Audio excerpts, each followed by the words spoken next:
अरे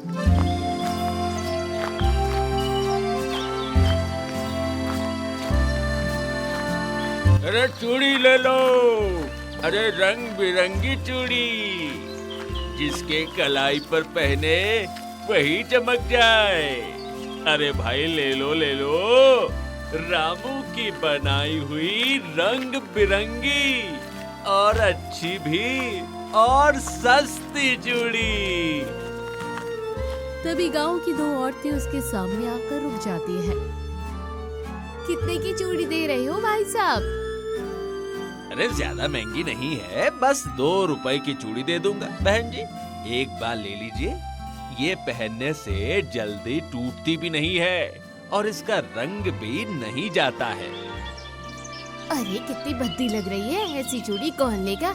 नहीं नहीं, मुझे नहीं लेना है। लेकिन ये सस्ती दे रहा है, एक बार लेकर तो देखते हैं ना। अरे सस्ते में क्या होता है, इसका रंग रूप भी तो होना चाहिए ना। चटकीला रंग गांव की औरतों की पसंद ही नहीं है। अरे तुम तो मूर्ख चूड़ी वाला लग रहे हो, जाकर थोड़ा ढंग से चूड़ी बना कर लाया करो, थोड़ा सुंदर सुंदर। अरे पर मेरी बात तो सुनिए बहन जी, एक बार देखिए तो। अरे अरे और सुनिए, ये देखो चली गई। दोनों औरतें रामू की खूब बेइज्जती करके वहाँ से चली जाती है। अरे अब मैं क्या करूं? ये दोनों तो मेरी चूड़ी की इतनी बेइज्जती करके चली गई, पर मैं क्या करूं? मेरे पास इतने पैसे भी नहीं है कि मैं कोई दूसरी चूड़ी बना सकूं। चल राम, आगे चलकर बेचता हूं, शायद कोई और ले ले। रामू आगे बढ़ जाता है, तभी दो गांव वाले उसका रास्ता रोक लेते हैं। ए रामू, ए बबुआ, अरे देख रहा हूँ तू कब से चूड़ी बेच रहा है, हैं? अरे गांव की कोई औरत तो तुझसे चूड़ी खरीद ही नहीं रही और ऊपर से तुम्हें बेइज्जत करके चली जाती है। ये ठीक कह रहा है। अरे इसकी चूड़ी भी तो देख, हैं? अरे कितनी गंदी है। अरे ये तो कूड़े में फेंकने लायक है। और रामू, यहाँ तेरा कुछ नहीं होगा। हाँ देखो, ये मेरा रोजगार है, मैं इसको बहुत मेहनत से बनाता हूँ। इसके बारे में कुछ उल्टा सीधा मत करो, एक दिन मेरी चूड़ियां भी बिकेगी, देखना। आहा, अच्छा तू हमसे जबान लड़ाएगा, हैं? हमें जवाब देगा? अरे रुक जा, तुझे तो मैं अभी बताता हूँ, रुक। वो गांव वाला रामू को जोर से धक्का दे देता है, जिस वजह से सारी चूड़ियां जमीन पर गिरकर टूट जाती है। ये क्या किया तुमने? अरे ये क्या किया? मेरी सारी चूड़ियां तोड़ दी। अब मैं क्या करूंगा? मेरे सारे पैसे बर्बाद हो गए। तुमने ऐसा क्यों किया? तूने बहुत ज्यादा अकड़ की थी ना, आज अकड़ ठिकाने लगा दी। अब देख, तेरी चूड़ियां कोई फटी कौड़ी में भी नहीं खरीदेगा। चल भाई, चलते हैं। गांव वाले हंसते हुए वहाँ से चले जाते हैं। रामू वहीं बैठकर फूट फूट कर रोने लगता है। हे भगवान, ये क्या हो गया? मैं सुबह से चूड़ी बेच रहा था और अब तक एक भी चूड़ी नहीं बिकी, और ऊपर से मेरी सारी चूड़ियां भी इन लोगों ने तोड़ दी। मैं क्या करूं? दूसरी चूड़ी खरीदने के लिए पैसे भी नहीं है। मैं क्या करूं? फिर रामू अपनी टोकरी उठाकर घर की तरफ जाने लगता है। वहीं दूसरी तरफ राधा अपने 2 दिन की बच्ची को लेकर बैठी हुई थी। अब बस बहुत हो गया, मैं तुम्हें इस गरीबी में नहीं जीने दूंगी। मैं तुम्हें जान से मार कर ही रहूंगी। हाँ, मैं अभी तेरा गला घोट कर तुझे जान से मार दूंगी। राधा अपनी 2 दिन की बेटी का गला दबाने लगती है। बच्ची जोर जोर से रो रही थी। तभी रामू वहाँ आ जाता है। राधा, राधा ये क्या कर रही हो? हमारे 2 दिन की बच्ची को जान से क्यों मार रही हो? अरे छोड़ दो इसे, भगवान के लिए रुक जाओ राधा, रुक जाओ। अच्छा हुआ तुम आ गए। लगता है आज तुम्हारी सारी चूड़ियां बिक गई होगी। नहीं, एक भी चूड़ी नहीं बिकी और गांव वालों की वजह से मेरी सारी चूड़ियां भी टूट गई। पर तू मेरी बेटी को क्यों मार रही है राधा? इसलिए मार रही हूँ क्योंकि घर में एक वक्त का खाना नहीं है, पहनने के लिए ढंग के कपड़े नहीं हैं, और रोज इस झंडूम भरी जिंदगी में मैं जी जी के थक चुकी हूँ। मैं अब इसके लिए अपनी जिंदगी बर्बाद नहीं करना चाहती हूँ। नहीं नहीं नहीं, तुम ऐसा नहीं कर सकती। ये मेरी बच्ची है और तुम इसे छू भी नहीं सकती। इसे छोड़ो, अगर इसे जान से मारने का सोचा भी तो मैं तुम्हारी जान ले लूंगा। अच्छा, तुम्हें अपनी बच्ची पर इतना ही प्यार है तो ये लो, पकड़ो अपनी बच्ची। मुझे नहीं रहना तुम्हारे साथ इस झंडूम भरी जिंदगी में। मैं जवान हूँ, खूबसूरत हूँ, मुझसे कोई भी शादी कर सकता है। मैं जा रही हूँ अपने मायके। ऐसा मत करो, भगवान के लिए मैं कोशिश तो कर रहा हूँ। हम जल्दी अच्छे पैसे कमाने लगेंगे राधा, थोड़ा वक्त तो दे दो। अरे कैसी माँ हो तुम, अपने बच्चे पे जरा तरस नहीं आया तुमको हैं? मैं जब से शादी करके आई हूँ तब से तुम्हें वक्त ही दे रही हूँ। अब तो बेटी भी हो गई है, मैं जा रही हूँ। मुझे नहीं रहना तुम्हारे साथ। और रही बात बच्ची की, तो इसके साथ मैं अपना जीवन खराब नहीं करूंगी। कोई भी बड़ा जमींदार मुझसे शादी कर लेगा, ऐश में रहूंगी जीवन भर। राधा बच्ची रामू को देखकर घर छोड़कर चली जाती है। मत जाओ, भगवान के लिए रुक जाओ। मैं इसे कैसे संभालूंगा? मैं तुम्हारे पैर पड़ता हूँ, रुक जाओ। लेकिन राधा एक नहीं सुनती और चली जाती है। रामू वहीं बैठकर फूट फूट कर रोने लगता है। हे भगवान, क्या यही मेरी किस्मत है? मेरी पत्नी भी मुझे छोड़कर चली गई, मेरी सारी चूड़ियां टूट गई, एक भी रुपया नहीं है, और अब मेरे पास सिर्फ 2 दिन की बच्ची है। भगवान। तभी उसकी बेटी मधु रोने लगती है।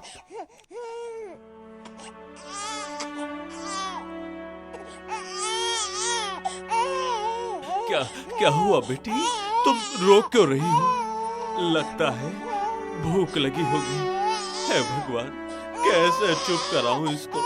इसकी माँ भी चली गई, घर में दूध भी नहीं है और पैसे भी नहीं है। बाहर किसी से मदद मांगता हूँ।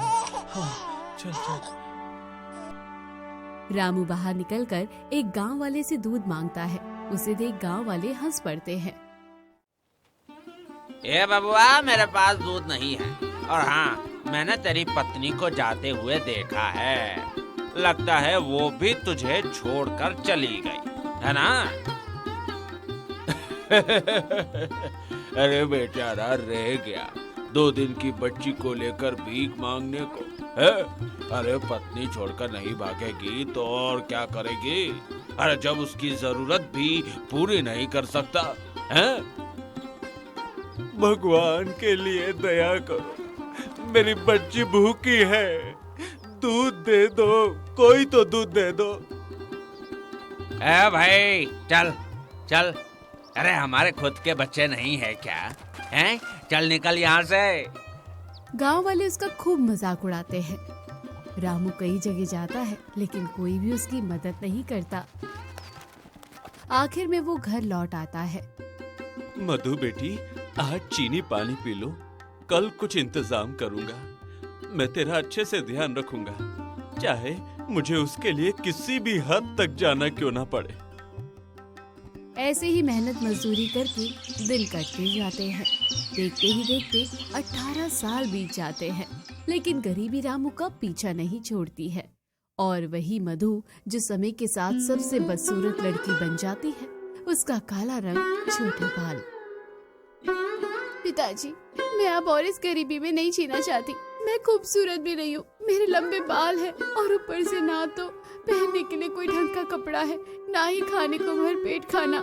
मैं अब और आपके साथ नहीं रहना चाहती। जिस तरह माँ आपको छोड़कर चली गई, उसी तरह मैं भी आपको छोड़कर चली जाऊंगी। नहीं बेटी, ऐसा मत करना। तुम मुझे छोड़कर नहीं जा सकती हो। अगर तुम चली गई तो मैं कैसे जीऊंगा? ऐसा मत करना बेटी। तू ही मेरी पूरी दुनिया है। तुम्हारे लिए मैंने अपनी पूरी जवानी बिता दी। अगर तू मुझे छोड़कर चली गई तो मैं किसके सहारे जीऊंगा? तो पिताजी, आपको कुछ न कुछ तो करना पड़ेगा, क्योंकि मैं अब और आपके साथ ये जिंदगी नहीं झेलने वाली हूँ। ये कहकर मधु फूट फूट कर रोने लगती है और उसका रोना देखकर रामू का कलेजा कांप उठता है। नहीं, बस बहुत हो गया। अब मुझे कुछ करना ही होगा। मैं अपनी बेटी को यूं टूटते हुए नहीं देख सकता हूँ।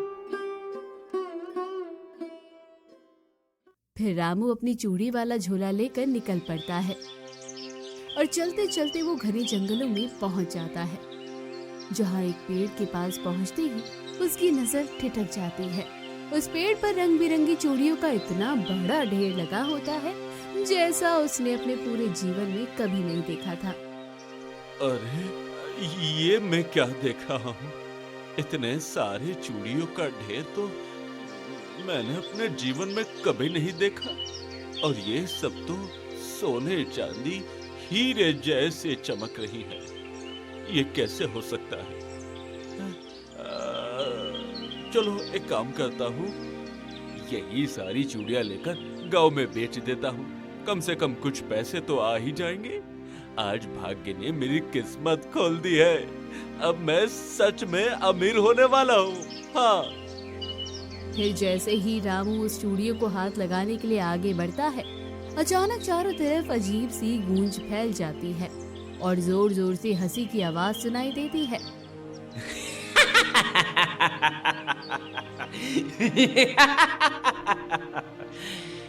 तुझे ये चूड़ियां चाहिए ना रामू? कौन है? और तुझे मेरा नाम कैसे पता? सामने आओ, मुझे इस तरह डराओ मत। डरो मत, मैं इन चूड़ियों का रक्षक हूँ। तुम्हें ये चूड़ियां चाहिए तो तू इससे भी कहीं ज्यादा सुंदर चूड़ियां बना सकता है। ये तो बस एक झलक है। तुम कैसी बात कर रहे हो?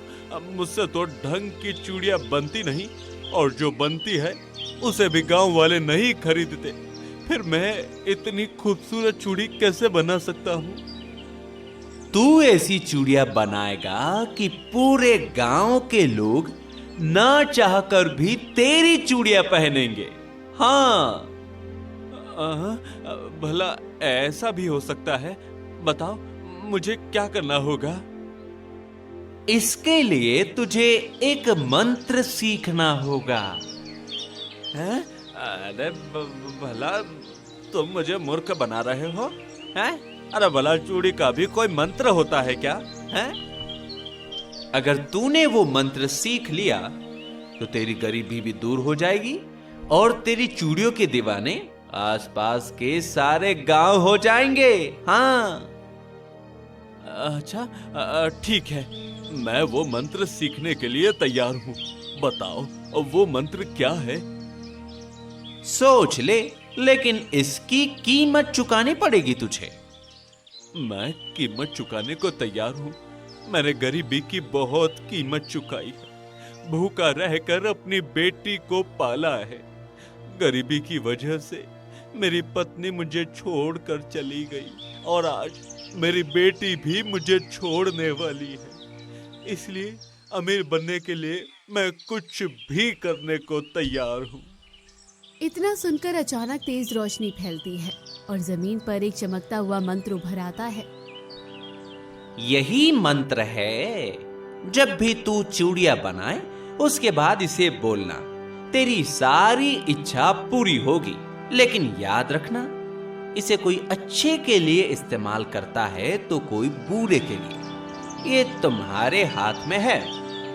हाँ, ठीक है, मैं इसे अच्छे के लिए ही इस्तेमाल करूंगा। फिर रामू वहाँ से घर की तरफ लौटने लगता है तभी पीछे से रहस्यमयी आवाज फिर से जोर जोर से हंसती है। फंस गया तू मेरे जाल में। तू नहीं जानता जो मेरे जाल में फंसता है उसे कितनी बड़ी कीमत चुकानी पड़ती है। कुछ ही पलों में वो सारी चूड़ियां गायब हो जाती है। वहीं दूसरी तरफ मधु तालाब के किनारे से पानी भरकर लौट रही होती है। तभी रास्ते में नीता उसके सामने आ जाती है। अरे मधु, इतने दिनों से दिखाई नहीं दे रही थी। हम सहेलियां हैं, थोड़ा हमसे भी बात कर लिया करो। कहीं तू इतनी भी सुंदर नहीं है जो बाहर निकलने से तुझे किसी की नजर लग जाएगी। नीता, ये कैसी बातें कर रही हो? हम दोस्त हैं तो हमारी सुंदरता को लेकर मजाक मत उड़ाया करो। तो मेरी दोस्त है इसलिए कह रही हूँ। तेरे पास ना सुंदरता ना पैसा, फिर तू अपना जीवन कैसे बिताएगी? मुझे देख, मैं कितनी सुंदर हूँ। मेरे लंबे बाल हैं और मेरे पिता भी इतने गरीब नहीं हैं। मेरी जिंदगी और तेरी जिंदगी में बहुत फर्क है। तेरी जिंदगी देखकर मुझे तरस आता है, लेकिन क्या करूँ, इसमें कोई कुछ नहीं कर सकता। तू ऐसा क्यों बोलती है दोस्त? कभी एक दूसरे का अपमान नहीं करते। तू हर वक्त मेरी गरीबी और मेरी शक्ल को देखकर मजाक उड़ाती रहती है। मुझे अब तुझसे बात नहीं करनी है। मुझे भी तुझसे कौन सी बात करनी है? पूरे गांव में कोई तुझसे दोस्ती नहीं करना चाहता था, इसलिए मैंने ही तुझसे बात की थी। अब उल्टा मेरी ही बदनामी हो रही है। मेरी सहेलियां तुझे लेकर मुझे ताने देती है। तो फिर मुझ पर एहसान क्यों कर रही थी? चली जाए यहाँ से, मुझे तुझसे कोई बात नहीं करना है। ठीक है, मुझे भी तुझसे कभी कोई बात नहीं करनी, और अपनी बदसूरत शक्ल मुझे दोबारा मत दिखाना। फिर नीता हंसती हुई वहाँ से चली जाती है। अब बस बहुत हो गया, और नहीं सह सकती। इन लोगों के ताने और बातें सुन सुनकर मेरे कान पक गए हैं। मुझे अब यहाँ नहीं रहना है। गुस्से में मधु पानी लेकर घर की तरफ आती है। तभी रास्ते में एक औरत उसे रोक लेती है। अरे मधु, कहाँ जा रही है? जरा हमारे लिए भी पानी भर दे। ये आप कैसी बातें कर रही हैं? मैं आपके घर का पानी क्यों भरूं? आप कभी मेरे घर का पानी भर के आई हो? अगर मेहनत नहीं करोगी तो तुझसे शादी कौन करेगा? तेरे पिता तो वैसे भी तेरी शादी कराने वाले नहीं हैं, और वैसे भी तुझसे कोई शादी भी नहीं करेगा। तुम्हारे जैसी इतनी बदसूरत लड़की तो हमारे गांव में कोई है ही नहीं। वो औरत जोर जोर से हंसने लगती है। मधु गुस्से में घर पहुंचती है। पानी का घड़ा रखकर फूट फूट कर रोने लगती है। अब मैं नहीं और जी सकती, मुझे जिंदगी नहीं चाहिए। हर दिन गांव वाले सब मुझे जलील करते रहते हैं। मुझे मर ही जाना चाहिए। कुछ नहीं बचा मेरी जिंदगी में। फिर मधु चाकू उठाती है और अपने हाथ काटने ही वाली होती है कि तभी वहाँ पर रामू आ जाता है। ये क्या कर रही है बेटी? चाकू नीचे रख दे, तुझे चोट लग जाएगी बेटी। और शांत होकर पहले बैठ और बता किसने तुम्हें क्या कहा है। बता बेटा। नहीं पिताजी, मैं अब और नहीं जीना चाहती। सब मेरी गरीबी और मेरी शक्ल का मजाक उड़ाते हैं। मैं इस जिंदगी में नहीं रहना चाहती हूँ। ऐसा मत कर बेटी, अब हमारे दिन बदलने वाले हैं। देखना, मैं बहुत जल्दी बहुत सारे पैसे कमाऊंगा और तुझे एक अच्छी जिंदगी दूंगा बेटा। पिताजी, मेरी दोस्त नीता जिसने कभी मेरा दिल नहीं दुखाया, आज उसी ने मेरी सबसे ज्यादा बेइज्जती की। गांव की औरतें भी रोज कुछ न कुछ कहती रहती है, इसलिए मैं जीना नहीं चाहती हूँ। तू चिंता मत कर बेटी। जिसने भी मेरी बेटी की आंखों में आंसू लाए हैं, मैं किसी को नहीं छोड़ूंगा। जितने आंसू तुम्हारे गिरे हैं बेटी, उतना ही पूरे गांव वाले रोएंगे बेटा। फिर मधु चाकू नीचे रख देती है और थक हार कर सो जाती है।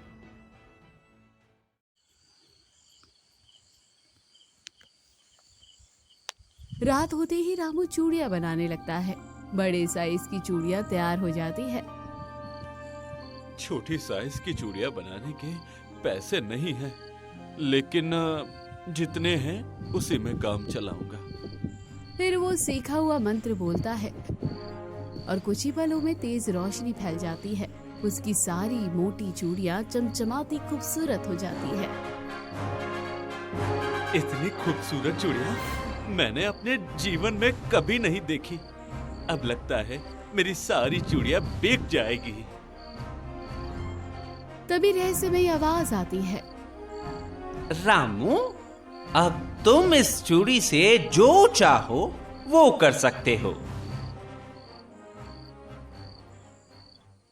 फिर रामू खुशी खुशी चूड़ियों की टोकरी उठाकर गांव की तरफ निकल पड़ता है। अरे चूड़ी ले लो, अरे रंग बिरंगी चूड़ी। इतना कहते ही वहाँ औरतों की भीड़ लग जाती है और सब चूड़ियों को देखकर हैरान हो जाती हैं। अरे इतनी सुंदर चूड़ियां तो मैंने अपने जीवन में कभी नहीं देखी। मुझे भी चूड़ियां चाहिए। कितने की दे रहे हो? 5 रुपए का 1 दर्जन। ठीक है, मुझे 3 दर्जन दे दो। हाँ ठीक है, अभी देता हूँ। इतने में दूसरी औरत आगे आ जाती है। हाँ, मुझे भी 5 दर्जन दे दो। मुझे ये चूड़ियां बहुत पसंद आ गई हैं। मैं अपनी बहन और माँ को भी ये चूड़ियां दूंगी। जल्दी निकाल दो। धीरे धीरे रामू की चूड़ियां बिकने लगती है और कुछ ही पलों में उसकी टोकरी लगभग खाली हो जाती है। अरे इतनी जल्दी तो मेरी चूड़ियां कभी नहीं बिकी। आज तो सच में कमाल हो गया। बस ये पीली वाली चूड़ी बच गई। ये भी बिक जाए फिर घर चला जाऊंगा। उसी वक्त वहाँ नीता आ जाती है। रामू काका, आपकी चूड़ियां तो बहुत खूबसूरत है। मुझे भी चूड़ियां चाहिए। ये पीले रंग की चूड़ियां मुझे भी दे दीजिए ना। अच्छा, तो यही है जिसकी वजह से मेरी बेटी आत्महत्या करने जा रही थी। रुक जा, तुझसे तो मैं बदला जरूर लूंगा। ठीक है, तुम यही चूड़ियां लेना चाहती हो ना? हाँ रामू काका, मैं यही लेना चाहती हूँ। ये बहुत खूबसूरत है। मैंने इतनी खूबसूरत चूड़ी कभी नहीं देखी है। ठीक है, रुको अभी देता हूँ। रामू पीले रंग की चूड़ियाँ उठाता है और धीरे से उन पर मंत्र पड़ता है और फिर वो चूड़ियाँ नीता को दे देता है। नीता चूड़ियाँ लेकर खुशी खुशी वहाँ से चली जाती है। अब देखता हूँ कि इस मंत्र की ताकत कहाँ जाकर रुकती है। इसके बाद रामू की सारी चूड़ियाँ बिक जाती है और वो खुशी मन से अपने घर की तरफ चल देता है। वही दूसरी तरफ मधु सोकर उठती है तो उसका चेहरा अचानक बहुत ही खूबसूरत हो चुका होता है। ये मेरा चेहरा इतना खूबसूरत कैसे हो गया? मैं इतनी गोरी कैसे हो गई? मैं तो पहले काली थी। ये क्या हो गया? इतने में रामू घर आता है और मधु को देखकर चौंक जाता है। ये क्या मधु बेटी, तुम तो बहुत सुंदर हो गई हो। ये कैसे हो गया? पिताजी, मुझे तो यकीन नहीं हो रहा। मैं सोकर उठी और अचानक इतनी सुंदर हो गई। अच्छा, तो ये उस मंत्र का कमाल है। अब तू चिंता मत कर बेटी, तू इससे भी और सुंदर हो जाएगी। देखती जा। पिताजी, मैं सुंदर हो गई हूँ, लेकिन मेरे बाल तो अभी भी छोटे हैं। मुझे सुंदर लंबे बाल भी चाहिए। चिंता मत कर, कल मैं इसका भी इंतजाम कर दूंगा। और देख, आज मैं बहुत सारे पैसे लेकर आया हूँ। तुम्हें जो चाहिए वो सब खरीद लो। सुंदर कपड़े, गहने, श्रृंगार का सामान, सब कुछ। आज पहली बार कमाई हुई है तो मैं भी तुम्हें राजकुमारी बनाना चाहता हूँ। सच में पिताजी, मुझे कभी नहीं लगा था कि ऐसा दिन भी आएगा। मैं अभी जाकर सुंदर कपड़े ले आती हूँ। मधु पैसे लेकर घर से निकल जाती है।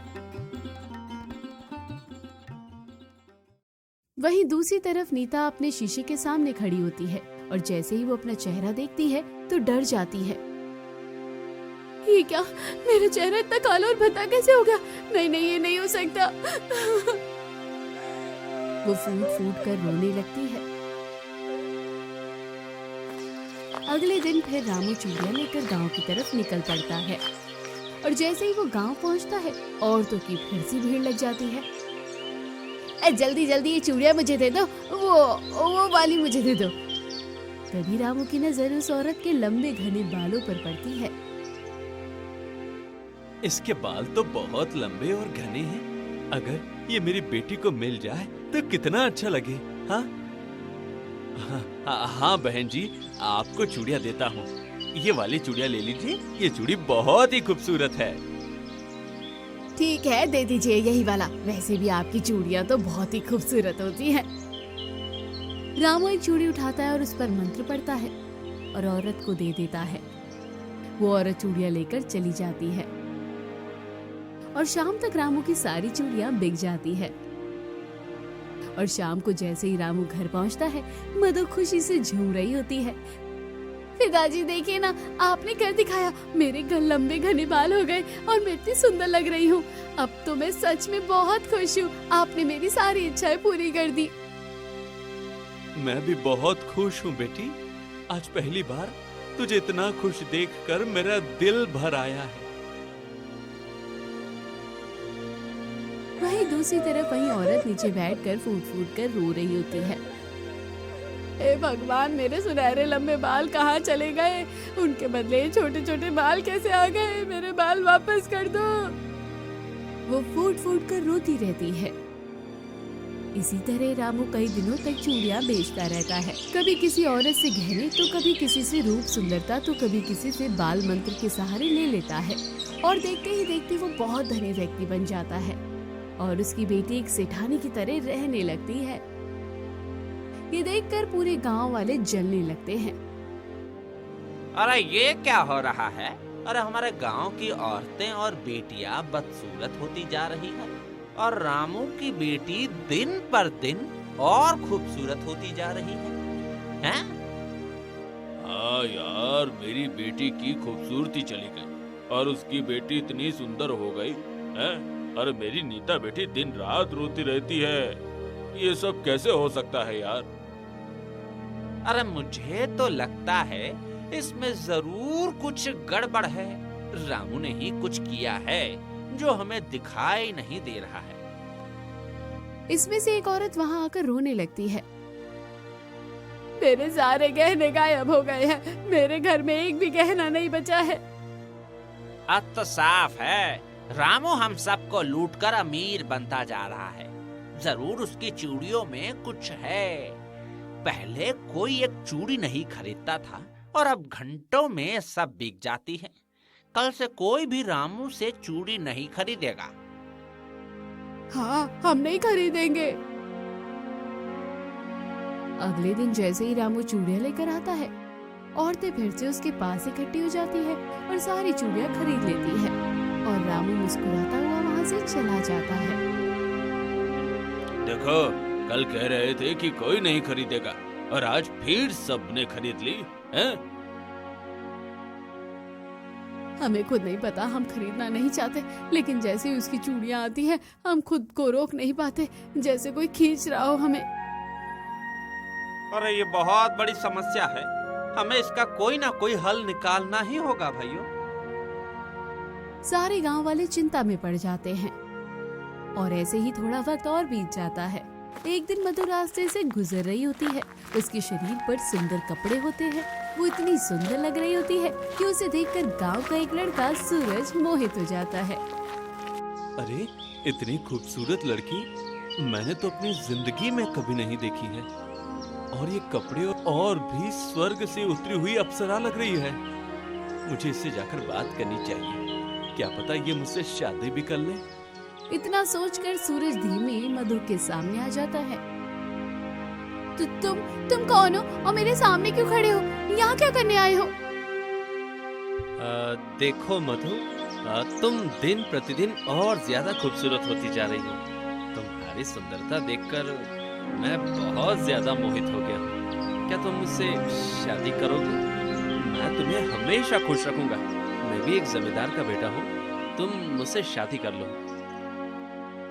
मैं तुम जैसे छोटे लोगों से शादी नहीं कर सकती। मैं इतनी धनी और इतनी खूबसूरत हूँ और तुम जैसे इंसान मेरे पति बनने के लायक भी नहीं हो।